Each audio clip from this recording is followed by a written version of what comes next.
আচ্ছা আচ্ছা ওই আপনি কি?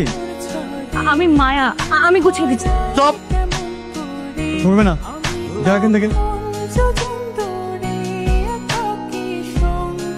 মেয়েটাকে? মেয়েটা তোমার বাবার দুঃসম্পর্কের এক ভাইয়ের মেয়ে। তুই এখানে কেন? কি? ও কয়েকটা দিন এখানে থাকবে, ওদের একটু হেল্পের দরকার। থাকুক না। আপনি চান? থাক। কয়েকটা দিনের ব্যাপার যেহেতু, থাকুক। তুমি? আমি তোমাকে না বলেছি আমার রুমে না ঢুকতে? আমি এটা রাখতে এসেছিলাম শুধু। যা এখান থেকে।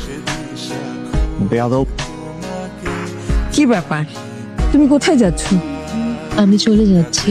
চলে যাচ্ছ মানে? আপনার ছেলে হয়তো আমার থাকাটা পছন্দ করছে না। এত রাতে তুমি কিভাবে যাবে, কোথায় যাবে? কাল সকালে তোমার রফিক চাচুর সাথে কথা বলে আমি তোমার যাবার ব্যবস্থা করে দেব।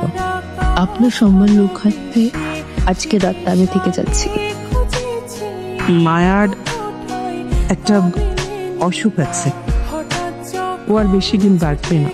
আমি আগামীকাল ওর যাবার ব্যবস্থা করেছি। ও থাকুক। আমিও বলেছিলাম সে কি রাজি না।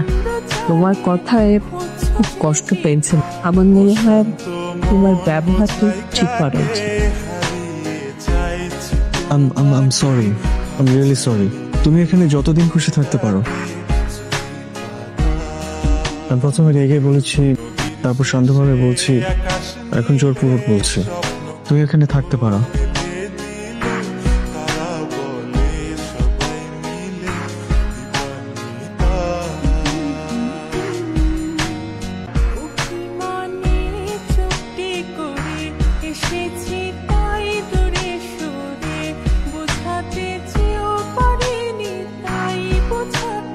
মানুষের জীবনে সুন্দর মুহূর্ত হঠাৎ করে আসে, জীবন তো একটাই।